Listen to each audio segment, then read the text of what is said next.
C'est reparti pour la deuxième partie maintenant de notre tutoriel. Donc une fois que mon PDF est assemblé, comment je m'y prends donc pour le récupérer en fait la taille euh, que je souhaite. Alors, donc ici c'est ce que nous avons assemblé tout à l'heure. Donc je vais faire un clic droit, ouvrir avec. Donc moi je choisis Illustrator. Vous pouvez faire exactement la même chose avec Inkscape. Mon document s'ouvre, donc j'ai bien mes 4 pages assemblées tout à l'heure.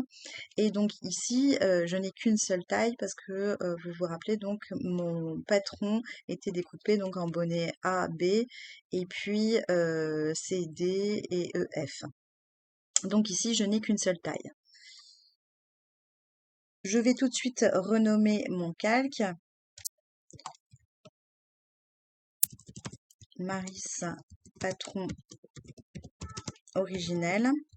Alors pourquoi je fais ça? Parce qu'après je vais créer donc des fichiers avec les autres tailles de bonnets de manière à pouvoir tout avoir dans le même fichier quand je devrais faire un cadeau par exemple avec une autre taille de bonnet. J'aurai tout dans le même fichier, j'aurai pas besoin d'aller chercher et de me perdre en fait dans le méandre de mes fichiers.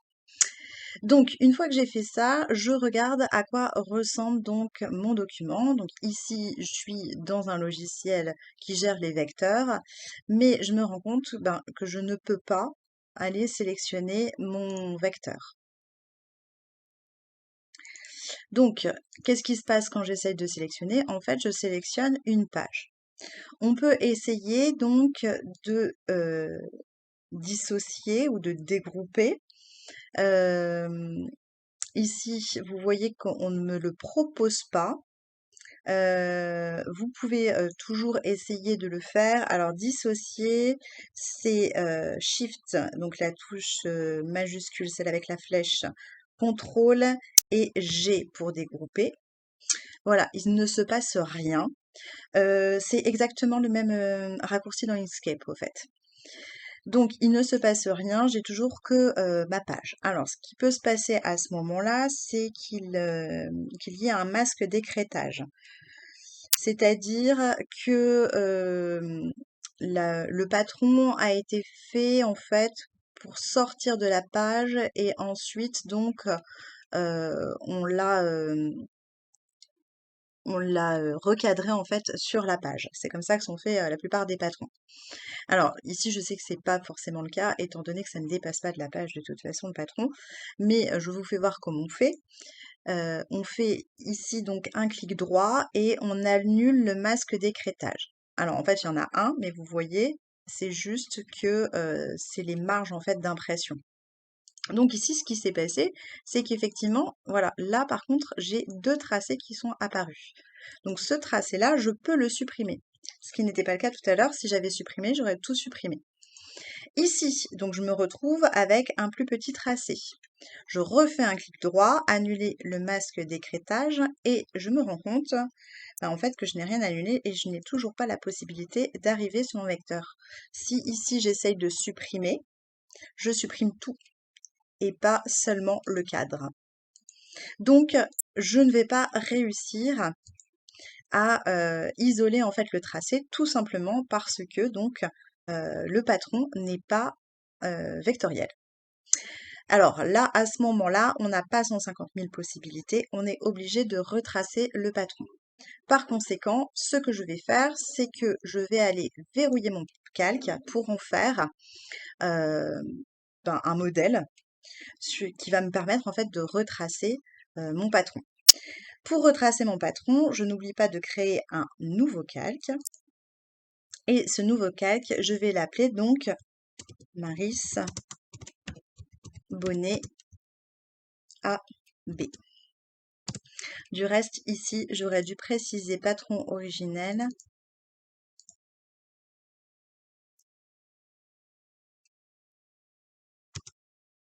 Bonnet AB, vu qu'après, je vous ai dit, je vais rajouter donc les autres bonnets et donc j'aurai mes calques avec tous mes bonnets retracés, tout au même endroit. Je vérifie que je me mets bien sur le bon calque et là maintenant je vais commencer à retracer mes pièces. Alors pour retracer mes pièces, je vais aller sélectionner l'outil plume qui sera la courbe de Bézier dans Inkscape. Pour agrandir, j'appuie sur Alt, ça sera CTRL dans Inkscape. J'appuie sur Alt, je maintiens Alt appuyé et j'avance ma molette jusqu'à ce que j'ai ce qui me convienne. Ici, pour me replacer, j'appuie sur la barre d'espace. Ça, c'est exactement la même chose dans Inkscape. J'ai une main. Ce sont des flèches dans Inkscape. Je me place là où je le souhaite et je clique, je maintiens le clic et je fais glisser. Je suis un peu trop grand, donc je vais dézoomer, Alt, et cette fois-ci, la molette vers moi. La molette de la souris vers moi. Voilà, là j'ai la taille que je souhaite. J'ai bien l'outil plume et je vais donc commencer à retracer. Donc je vais me placer ici, premier point. Et ici, j'ai une courbe. Donc j'ai une courbe, si je fais que cliquer, je vais avoir une droite, ça ne va pas aller. Donc, quand je veux une courbe, je clique et je maintiens le clic. Et tout en maintenant le clic, je fais glisser ma souris pour former ma courbe. Les poignets donc arrivent et si on manie bien, on arrive normalement presque du premier coup à retracer. Si on n'y arrive pas, il y a une solution ensuite que je vous montrerai. Dans Illustrator, quand on est ici, on a un souci d'angle. En fait, il veut repartir ainsi.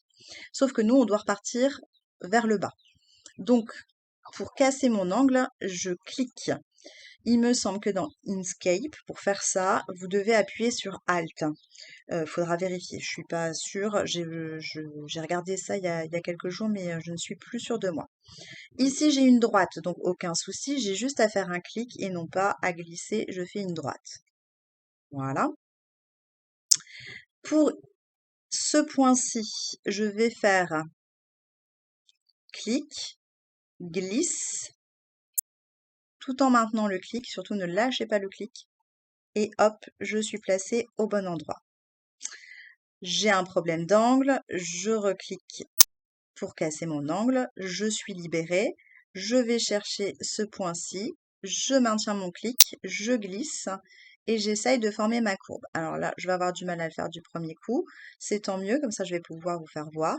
Si on n'y arrive pas, on ne se prend pas la tête, on lâche comme ça, et puis on continue et on viendra peaufiner le tracé ensuite. Je retrace pour casser mon angle. Je viens ici, je vois que je n'ai pas une droite, donc je reclique sur le point du départ, je laisse mon clic maintenu, je glisse et je viens me positionner de manière à avoir la courbe souhaitée. Voilà. Quand c'est terminé, donc ici, je vois que j'ai un petit problème au niveau de ma courbe. Je vais donc aller sélectionner l'outil courbure. Dans Inkscape, ça ne s'appelle pas l'outil courbure, il va falloir aller sélectionner éditer les nœuds ou quelque chose comme ça, tracer des nœuds. C'est une flèche avec des points, des carrés en fait, des petits carrés qui forment les points, qui sont les points d'ancrage en fait.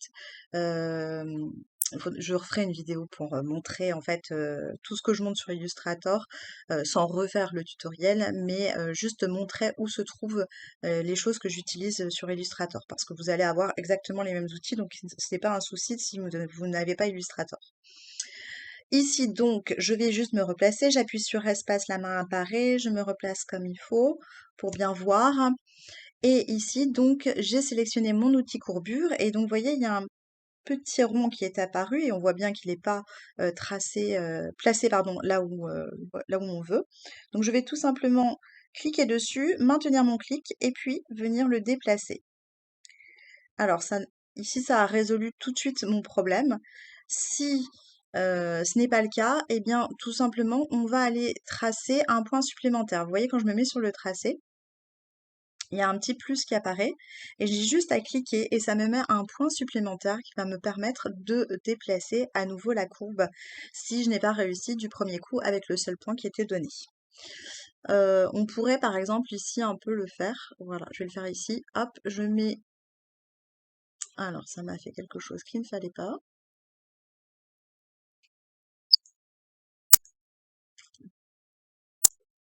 Bon, ça me fait une modification qui ne fonctionne pas. Alors, ça vaut pas le coup pour juste un point de faire ce genre de choses. Euh, on va laisser ainsi. Hop, alors, une fois que j'ai fait ça, j'ai ma pièce. Alors, pour l'instant, je ne m'en préoccupe pas. Je vais tracer toutes mes pièces et ensuite, je vous montre ce que j'en fais. Je fais toujours des petites vérifications pour voir que je trace bien dans le bon calque, parce que c'est un petit peu agaçant de se rendre compte à la fin qu'on n'était pas dans le bon calque, même si on a toujours possibilité de rebasculer dans le bon, hein. Donc ici, j'ai bien mon tracé, c'est bon, et donc je vais sélectionner l'outil plume, et je vais aller faire la même chose donc pour la pièce suivante. Alt, je zoome, je déplace.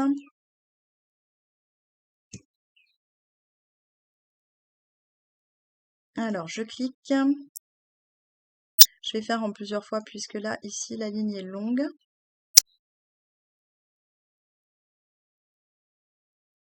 Voilà, ça me plaît comme ça. Je reclique dessus, je me déplace, je vais chercher ici, hop. Ouais, j'ai été un peu gourmande là, je crois.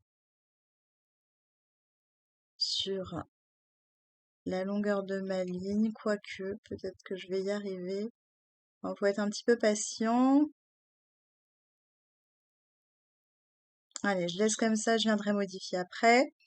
Je clique, je trace, donc là c'est ligne droite, pas de problème. Je vais aller jusque,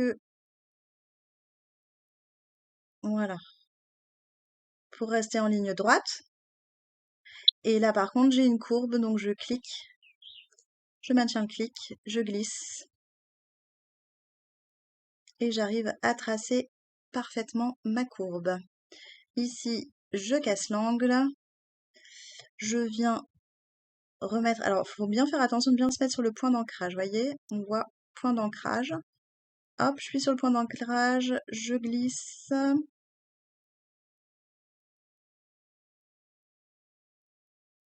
Allez, je fais exprès de le laisser un petit peu déborder pour que vous voyez mieux la modification. Je vais sélectionner mon outil courbure. Je vois ici que mon point n'est pas là où je le souhaite. Donc, je le place comme il faut. Même chose ici, modification de ma courbe. Alors, vous voyez, ça a modifié la partie inférieure. Donc, je rajoute un point et je déplace mon point pour le placer, pardon, au bon endroit. Et là, je suis plutôt pas trop mal.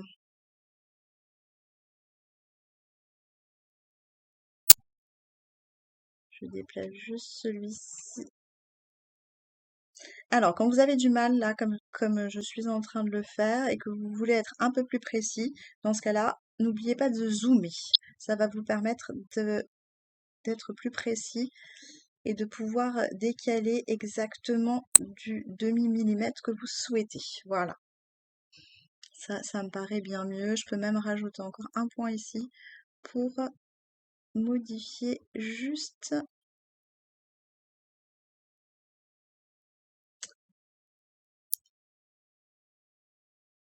Je zoome. Et vous voyez, en zoomant, je peux venir m'aligner vraiment sur mes traits. Chose que je ne pouvais pas faire lorsque j'étais en zoom moindre. Voilà, ma pièce est faite. Bon, on peut améliorer ici, hein, aussi. Hop, un tracé.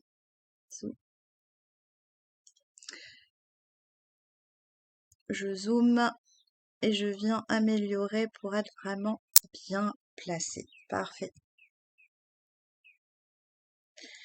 Bon alors après, je vais laisser comme ça parce que sinon ça va prendre beaucoup de temps, mais c'est parce que je parle en même temps et j'explique en même temps. Ça peut aller très très vite et on peut être très très précis, à condition de bien zoomer en fait sur les endroits de la pièce. On est parti pour la pièce suivante. Je clique, je clique, je maintiens le clic, je glisse, hop, je clique, je clique, je clique, je maintiens le clic, je glisse. Non, on sera pas bon, c'est pas grave. Je clique, je clique, je glisse.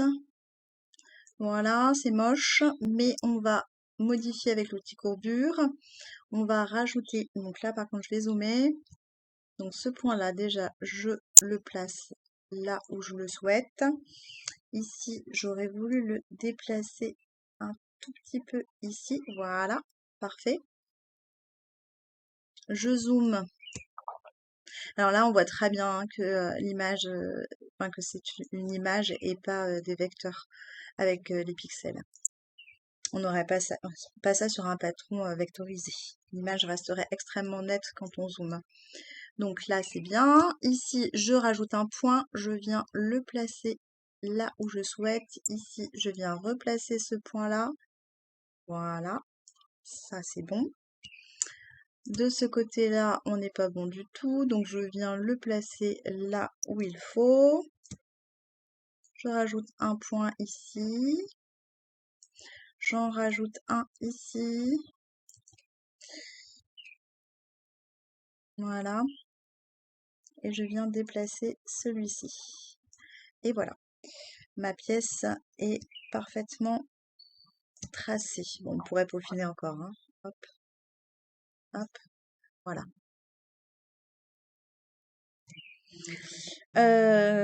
Les dernières pièces, donc on y va, outil plume, pouf, pouf.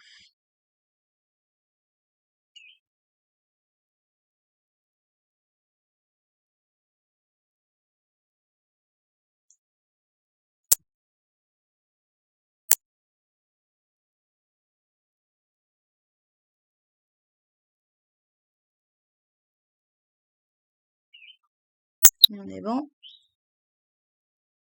C'est parti pour la suivante. Tac, tac.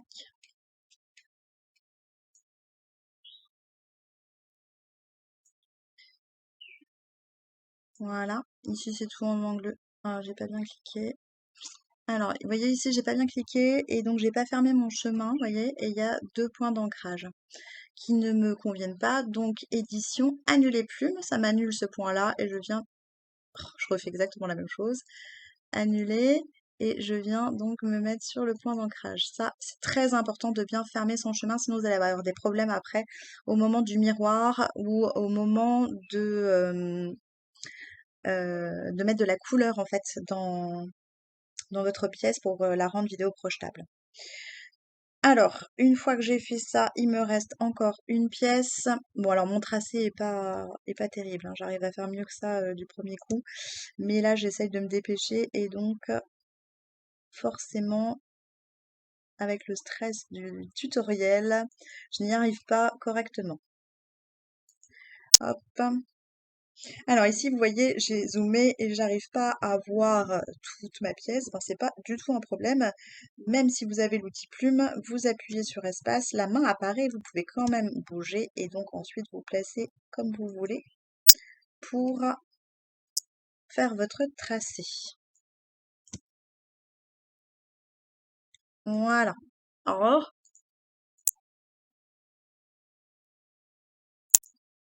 bien faire attention à se mettre sur son point d'ancrage.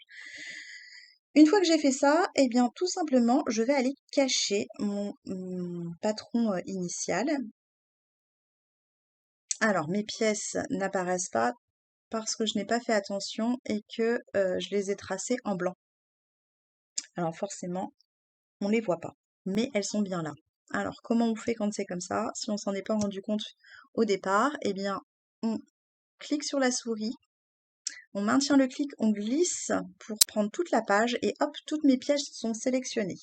Et ici, j'ai plus qu'à aller appliquer un contour noir, ok. Sur mes pièces, j'ai toujours pas. Hop, non, j'ai mis blanc, je sais pas ce que j'ai fait. Je pensais avoir sélectionné le noir, voilà. Hop, et j'ai mon contour qui est apparu.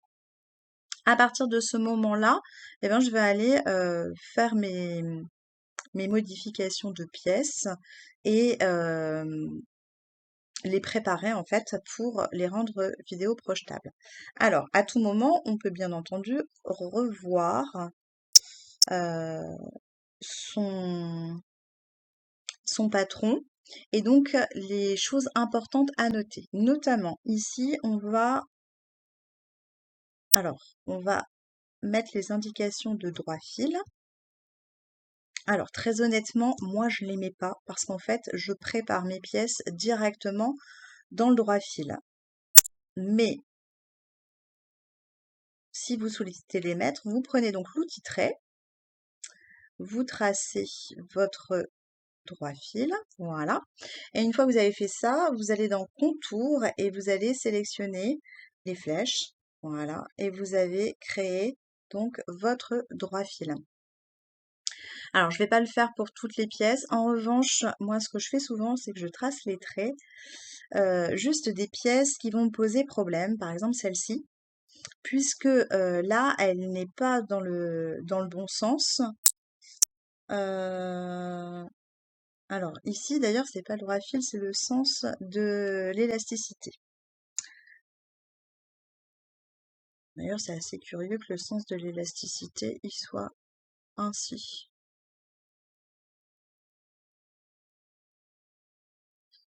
Soit. Hop, voilà, c'est celle-ci qui va m'importer. Donc moi, je fais pas les flèches parce qu'après, de toute façon, je les supprime. Ici, il n'y a pas de problème. Je me rappelle que cette pièce-là, cette pièce-là et cette pièce-là sont au pli. Donc il va falloir que je les déplie. Une fois que j'ai fait ça, je vais donc masquer mon patron. Je veux créer donc de l'espace pour pouvoir ensuite euh, bouger mes pièces comme bon me semble. Alors, par conséquent, je vais aller modifier mon plan de travail. Donc, dans plan de travail, je vais avoir ici les propriétés de mon plan de travail et je vais tout simplement mettre que je veux 1000 mm et ici, 1000 mm aussi. Voilà. Ok. Et voilà, j'ai un espace beaucoup plus grand qui s'est créé. Alors, je le fais pas dans PDF Stitcher parce que j'ai remarqué que quelquefois, ça génère des erreurs sur certains patrons. Alors, comme on peut le rajouter ici, plutôt que de perdre du temps et de me rendre compte que c'est ça qui génère l'erreur dans mon PDF Stitcher, eh ben, je préfère le rajouter ensuite. Alors, hop, annuler. Une fois que j'ai fait ça, ici, je vais grouper, parce que je ne l'ai pas fait, pour grouper ma flèche et ma pièce, que ça soit un seul élément pour pouvoir les bouger. Et je fais exactement la même chose avec mon trait. Alors vous avez vu, vous n'êtes pas obligé de tout sélectionner la pièce. Vous allez juste chercher en fait la zone où il y a les deux morceaux et ça va sélectionner les deux morceaux. Et ensuite, CTRL G pour grouper. Voilà. Et ma pièce n'est plus qu'en un seul morceau. Alors, pourquoi est-ce que j'ai mis le trait? Alors là, c'est le sens de l'élasticité.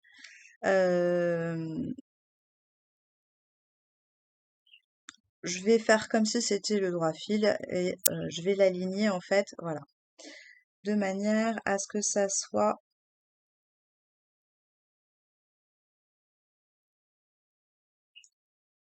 correct, voilà, que toutes mes pièces soient dans le bon sens. Donc je vais vérifier juste une chose que je suis pas sûre là. Voilà, cette pièce-là, il faut que je la transpose. Alors, on va recommencer. Je vais annuler la rotation et je vous explique ce que je suis en train de faire. Je vais faire une rotation et là, je veux absolument garder l'angle en fait. Je veux faire une rotation à 90 degrés. Alors pour faire ça, donc vous voyez quand je me place là ici j'ai la flèche. Quand je m'approche ici, j'ai des petites flèches qui me disent que je vais faire une rotation. Mais avant de faire la rotation, je vais appuyer sur la touche Shift, donc la touche majuscule avec la flèche. Je laisse appuyer, je clique avec ma souris et là, en fait, je vais pas pouvoir tourner comme je veux. Ça va me faire des rotations à 45 degrés. Et donc, de cette manière, je suis sûre de conserver mon droit fil ou mon sens de l'élasticité ici en l'occurrence. Donc vous voyez que du coup, moi je mets toutes mes pièces dans le même sens et donc je sais que j'aurai pas de problème en fait. J'ai pas besoin de laisser ma flèche parce que je sais exactement que toutes mes pièces sont dans le bon sens. Je vérifie ici pour mes dernières pièces, mais je pense que c'est bon. Pardon. Donc dans mes calques, je vérifie pour mes dernières pièces. Donc le sens de l'élasticité, vous voyez, il est là. Donc en fait non, c'est pas bon. Donc je recache mon calque. Je vais sélectionner mes 3 pièces en même temps. Hop. Je vais me positionner pour la rotation. J'appuie sur Shift, je clique et hop, c'est parti. Tac, tac. Et c'est bon. Mes pièces sont dans le bon sens. Donc ça sera le sens de l'élasticité. Alors après, tout dépend votre sens de coupe, hein. Moi, pour ma table de coupe, pour le sens de l'élasticité, je le mettrais plutôt du coup dans l'autre sens. Ce sera plus simple pour moi.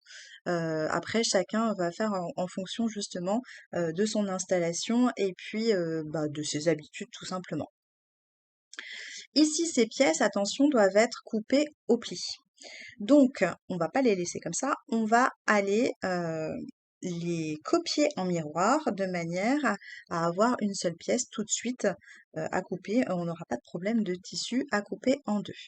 Donc, je sélectionne mes 3 pièces en même temps. Je fais un clic droit. Je vais aller chercher l'outil miroir dans Transformation miroir.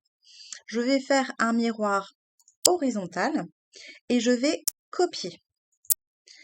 J'ai donc mes pièces qui se sont créées, je fais les 3 en même temps, je vais cliquer sur mon tracé, déplacer mes 3 pièces en même temps et aller les coller au bon endroit. Voilà, j'ai un petit décalage qui s'est créé entre les pièces, peu importe, je vais aller modifier ça manuellement. Hop, je vais coller ma pièce ici. Voilà. Et je vais coller cette pièce ici. Voilà, c'est fait. Une fois que c'est fait, je vais prendre donc chaque pièce. Alors, vous voyez, là, mes pièces sont très collées. Mais c'est pas un problème. Dans l'outil sélection, quand vous cliquez, vous allez sélectionner, hop, vous n'êtes pas obligé de sélectionner la pièce entière. Ce qui est important, c'est de prendre les 2 pièces plus le trait du milieu. Hop, ça sélectionne tout. CTRL G et c'est groupé. À partir de maintenant, hop, quand je déplace l'ensemble. Je fais la même chose pour chaque pièce. Hop.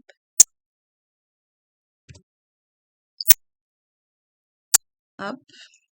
Et ici, pareil, CTRL G, c'est fait. À partir de là, toutes mes pièces sont créées. Alors moi, ce que j'aime bien faire quand même, c'est, puisqu'il va falloir que je coupe ces pièces 2 fois, si je les laisse ainsi, je vais devoir tourner mon tissu pour l'avoir une fois dans un sens, une fois dans l'autre. Donc moi, ce que j'aime bien faire, c'est faire un miroir de toutes les pièces, comme ça elles sont déjà toutes prêtes et je n'ai plus qu'à découper tranquillement sans risque de me tromper. Donc hop, je fais les 3 en même temps. Pouf! Je fais clic droit, transformation, miroir, je copie et je prends l'ensemble du tracé et je viens le déplacer. J'ai fait un, alors, vous voyez, ça va pas, j'ai fait un miroir vertical comme tout à l'heure et pas horizontal. Donc hop, je supprime et je recommence. Cliquer, transformation, miroir et miroir donc vertical cette fois-ci, je copie. Et là, voilà, mes pièces sont déjà toutes prêtes comme il faut. À partir de ce moment-là, vous les agencez comme vous le souhaitez. Oh. Vous les agencez comme vous le souhaitez. Comme ça sera pratique sur votre table de découpe. Moi, j'aime bien que tout soit au centre, en fait. J'ai pas une très grande table de découpe, donc j'aime bien que ça soit plutôt centré, me laisser de l'espace de chaque côté pour que je me mette comme je le souhaite. Voilà. Hop. Je vais aller placer ça ici et ça ici. Voilà. Ça me laisse une marge autour qui n'a pas été générée dans PDF Stitcher, mais ça va faire exactement la même chose. Une fois que j'ai fait ça, je sélectionne toutes mes pièces et je vais appliquer un contour de 3 points. Alors, ça, c'est mon choix, hein. Moi, je fais tout le temps ça. Contour de 3 points, de manière à ce que mes pièces soient bien visibles quand je vais les projeter. Et ensuite, ben, je vais sélectionner toutes mes pièces et ici, je vais aller choisir. Donc ici, c'est pour le contour des pièces, donc là, c'est en noir. Et ici, c'est pour le remplissage. Donc, vous voyez, il y a un trait, c'est-à-dire qu'il n'y a pas de remplissage. Ici, je vais aller sélectionner une couleur. Donc, je double-clique là-dessus. Et je vais aller sélectionner une couleur qui se voit bien sur mon vidéoprojecteur. Moi, je choisis le jaune. J'ai vu qu'il y en avait beaucoup qui choisissaient le rose. Mais moi, très honnêtement, ça se voit pas très bien sur mon vidéoprojecteur. Le rose, je préfère le jaune. Donc, voilà. Mon fichier est prêt. Et ensuite, eh bien, je vais le verrouiller. Je ne vais surtout pas remettre donc mon calque du début, hein, parce que je ne veux pas que ça apparaisse sur mon PDF. Et donc, je vais aller faire un enregistrement. Donc, fichier, enregistrer sous. Et ici, je vais aller enregistrer mon PDF. Donc, si vous souhaitez garder votre fichier du départ, n'oubliez pas de garder votre fichier du départ avec un Adobe Illustrator, donc un fichier Adobe Illustrator. Alors moi, je ne vais pas le faire parce que vous voyez que il existe déjà mon fichier, donc je ne vais pas le faire. Mais en revanche, la première chose à faire, c'est d'abord de l'enregistrer dans Illustrator pour garder votre fichier Illustrator. Et ensuite, vous allez l'enregistrer donc en PDF et ça sera directement votre fichier vidéo projetable. Donc il faut changer bien sûr le nom. Et donc, alors moi en général, je mets